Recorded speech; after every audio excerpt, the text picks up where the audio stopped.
하나님, 오늘도 주의 말씀 앞에 섭니다.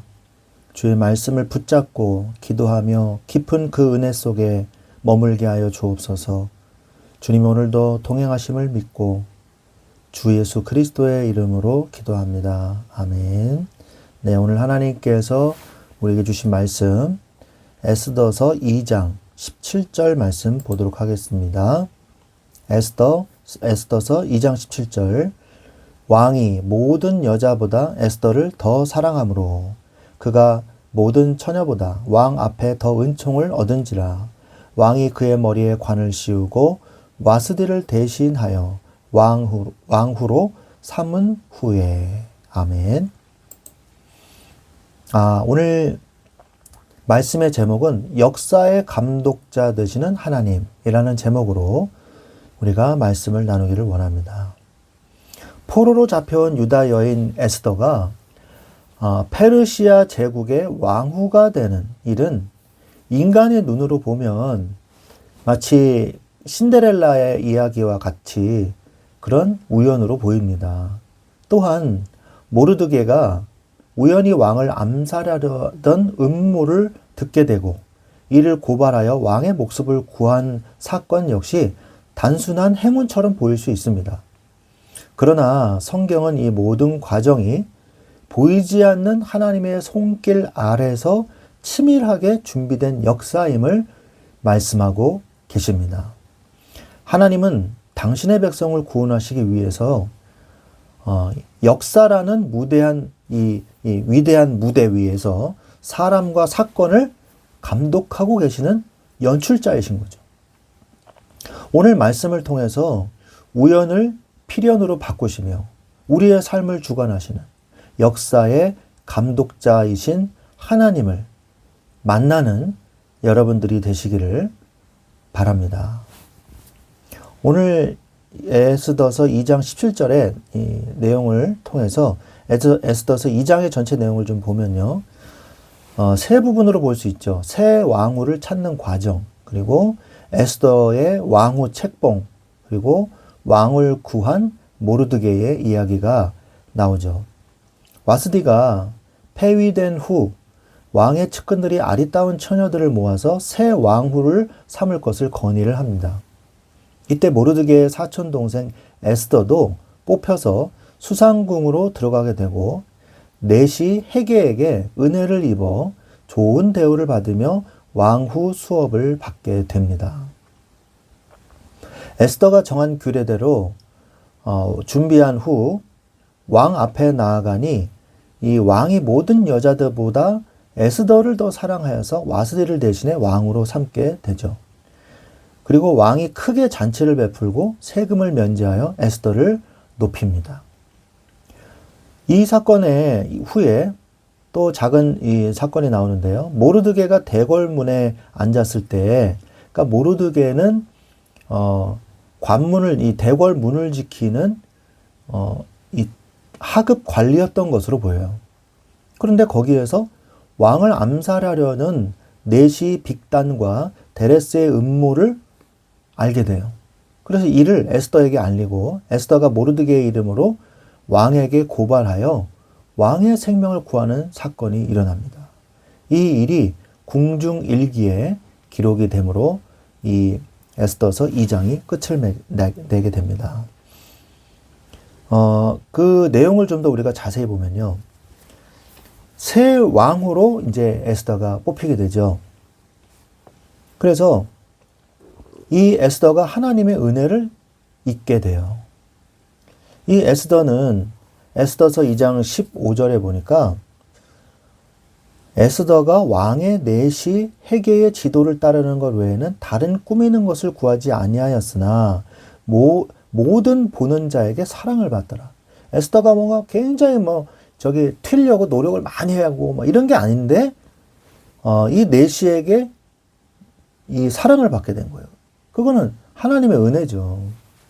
사람의 마음을 움직이는 것은요, 화려한 거치장이 아니라 하나님이 주시는 은혜입니다. 하나님은 에스더에게 은혜를 베푸사 이방 땅에서도 빛나게 하신 거예요.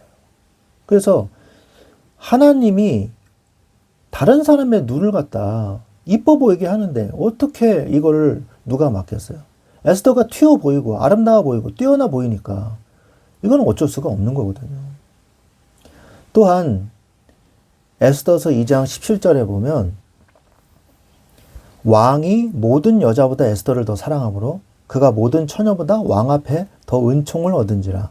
왕이 그의 머리에 관을 씌우고 와스대를 대신하여 왕으로 삼은 후에. 그 아하수에로 왕의 선택은요, 개인의 감정 같습니다. 그러나 실상은 유다 민족을 구원하기 위해 에스더를 그 자리에 세우신 하나님의 주권적인 역사였던 것이죠. 그래서 여러분이 하나님의 역사 속에 들어가셔야 돼요. 그래야지 모든 일이 되어지는 역사가 일어나요. 왕의 마음에 합한 자가 된 거죠. 하나님의 역사로. 그래서 이후에 왕후가 됐죠. 그러나 이 에스더는요, 겸손과 순종을 잃지 않았어요. 왕이 에스더를 위해서 잔치를 베풀었습니다. 에스더서 2장 18절에 왕이 크게 잔치를 베푸니 이는 에스더를 위한 잔치라. 모든 지방관과 신하들을 위하여 잔치를 베풀고 또 각 지방의 세금을 면제하고 왕의 이름으로 상을 주니라. 그러니까 고아였던 에스더가요, 제국의 가장 존귀한 자리에 오르게 된 사건인 것이죠.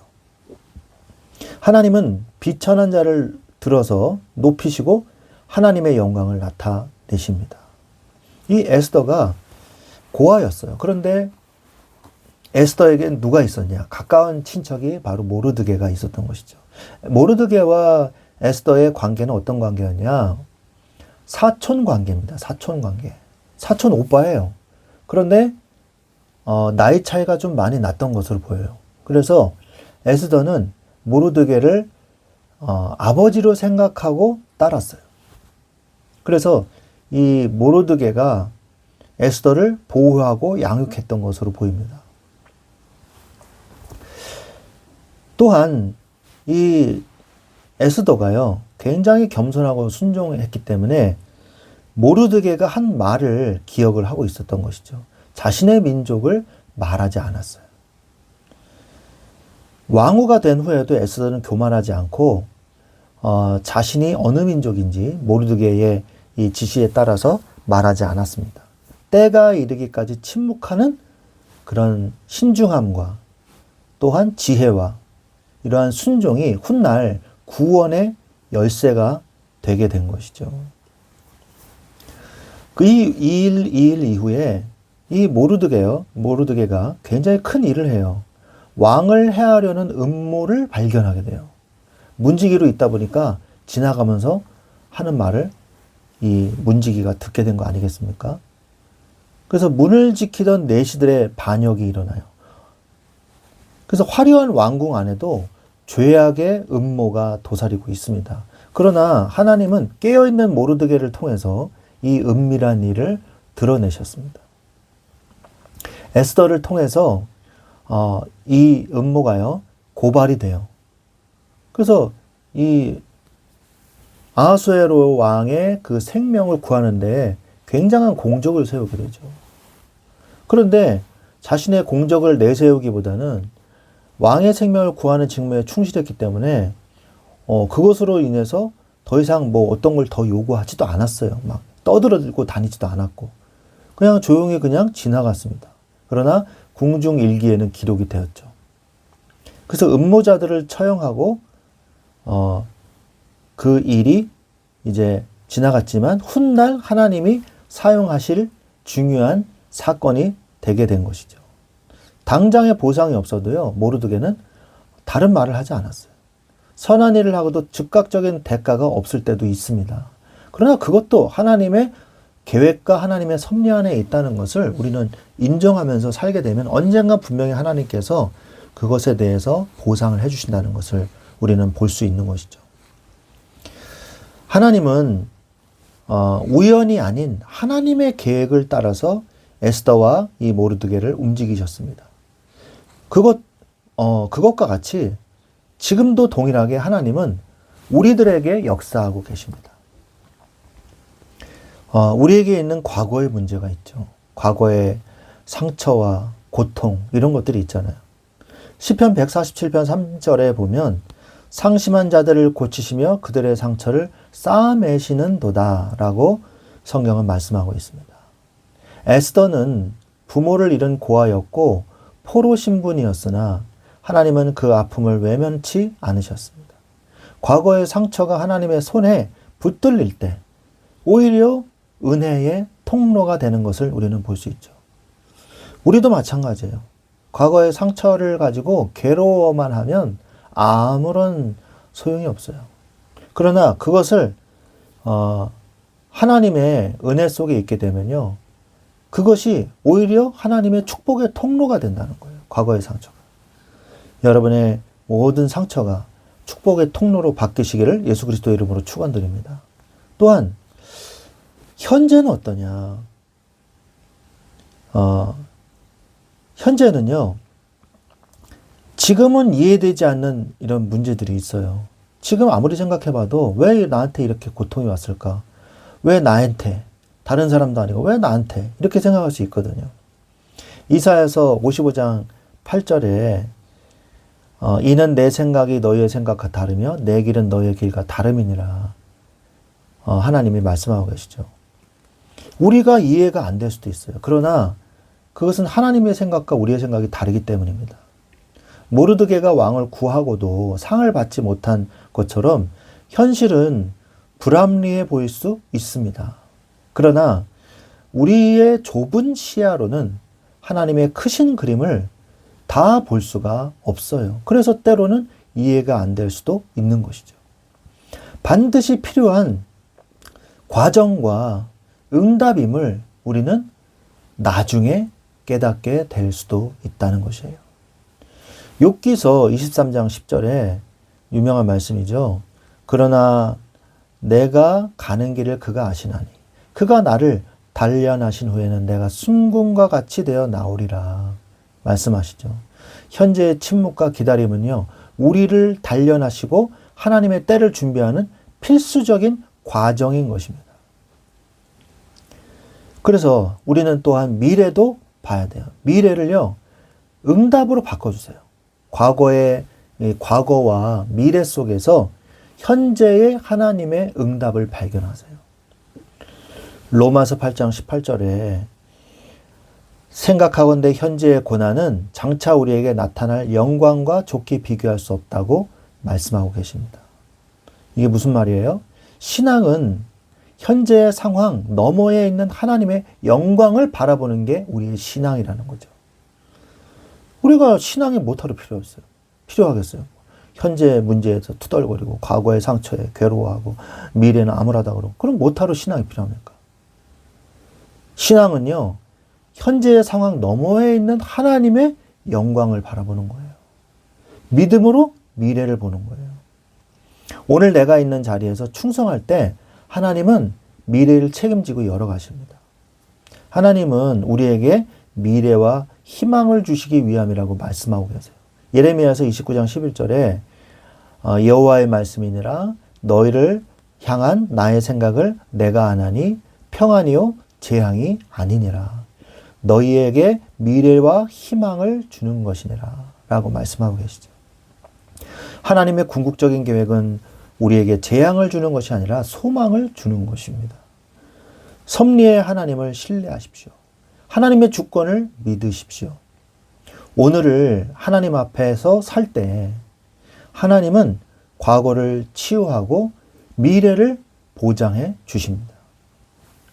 시편 37편 5절에 내 길을 여호와께 맡기라. 그리하면 그를 의지하면 그가 이루신다고 말씀하고 계세요. 우리의 인생을 감독하시는 하나님께 모든 것을 맡기십시오. 그분이 여러분을 인도하시기에 넉넉하신 창조주 하나님이심을 기억하시기 바랍니다.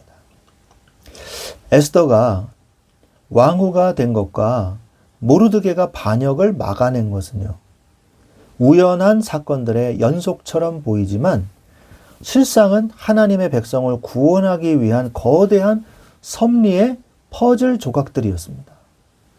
하나님은 역사의 감독자가 되셔서 보이지 않는 곳에서 모든 것을 주관하고 계셨던 것이죠. 때로는 우리의 선행이 잊혀진 것 같고 내가 하나님을 위해서 충성되게 했는데 나는 왜 이 모양 이 꼴인가 이럴 수도 있고요. 원망과 불평이 있을 수 있죠. 현실이 답답해 보일 수도 있습니다. 그러나 실망은 절대 하지 마십시오. 하나님은 우리의 과거를 치유하시고 현재를 다듬으시며 가장 완벽한 미래의 응답을 준비해 놓고 계십니다. 오늘 하루도 역사의 주관자이신 하나님을 신뢰하고 믿음으로 나아가는 여러분들이 되시기를 우리 주 예수 그리스도의 이름으로 축원드립니다. 아멘.